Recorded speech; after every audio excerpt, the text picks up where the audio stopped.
হায়রে কবর, এই কবর হলো প্রথম ঘাঁটি। এই কবরে যে প্রথমে মাপ পেয়ে যাবে সে কবর, হাসর, মিজান, ফুলসিরাত ও আল্লাহ রাব্বুল আলামিন তাকে পার করে দিবে।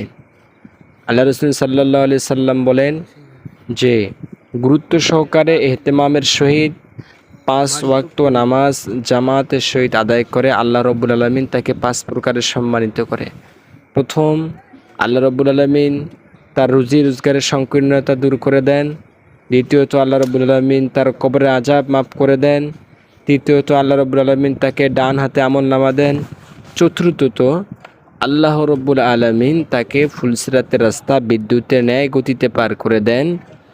নাম্বার 5 হচ্ছে আল্লাহ রাব্বুল আলামিন তাকে বিনা হিসাবেই জান্নাত দিয়ে দেন। আল্লাহ রাব্বুল আলামিন আমাদের সবাইকে 5 ওয়াক্ত নামাজ গুরুত্ব সহকারে আদায় করে